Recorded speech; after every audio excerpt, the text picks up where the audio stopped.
الحمد لله رب العالمين الصلاة والسلام على خاتم النبيين وعلى آله وصحبه أجمعين أما بعد فأعوذ بالله من الشيطان الرجيم بسم الله الرحمن الرحيم قال الله تعالى في سورة مريم أولئك الذين أنعم الله عليهم من النبيين من ذرية آدم وممن حملنا مع نوح ومن ذرية إبراهيم وإسرائيل وممن هدينا واجتبينا إذا تتلى عليهم آيات الرحمن خروا سجدا وبكيا. Translation.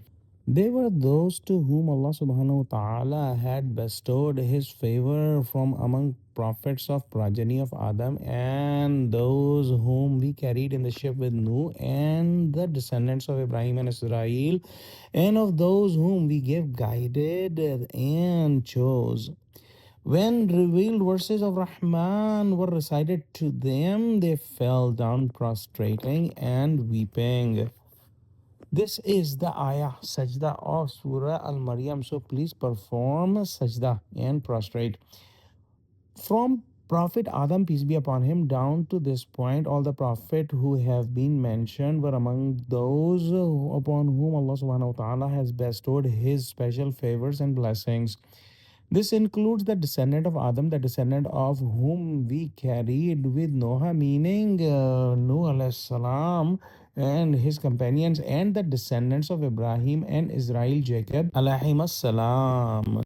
Those whom Allah subhanahu wa ta'ala chose and guided among the descendants of Adam were prophets such as Idris alayhi salam. Among the descendants of those who were carried with Noah were Ibrahim, peace be upon him, and others. Among the descendants of Ibrahim were Ismail, Isaac, Jacob, peace be upon them. And from the descendants of Israel, Jacob came Moses, Aaron, Zachariah, John, and Jesus, Hazrat Isa alayhi salam. Thus, Allah subhanahu wa ta'ala guided these chosen servants towards the truth and selected them specifically for prophethood and the divine mission of conveying Allah's message. Despite the extraordinary rank and status these prophets possessed, when the verses of the most merciful Ar-Rahman were recited before them, they would fall down in prostration, overcome with humility and submission, and would weep out of reverence and fear of Allah subhanahu wa ta'ala.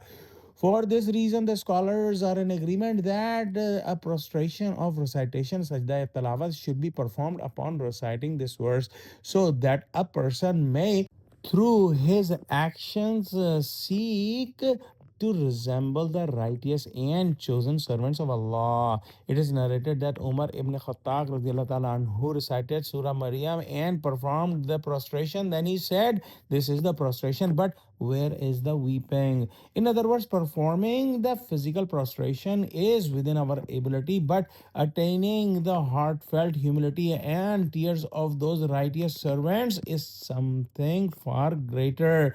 Some commentators have explained that in the phrase the verses of the most merciful, the word ayah refers specifically to the verses of prostration, ayah sajda. However, the apparent meaning is broader. Whenever the verses of Allah subhanahu wa ta'ala were recited before those prophets, they responded with profound humility, submission, and devotion. A hadith of Prophet Muhammad sallallahu alaihi wasallam likewise encourages believers to recite Quran with tenderness of heart and to weep. And if tears do not come naturally, one should at least strive to cultivate a state of humility and weeping before Allah subhanahu wa ta'ala. Let's pray that Allah subhanahu wa ta'ala give us true understanding of Quran, connect us with the truthful people, make us steadfast on the straight path. Oh Allah, help Muslim. Oh Allah, unite Muslim. Oh Allah, make our children the coolness of our eyes. Ameen.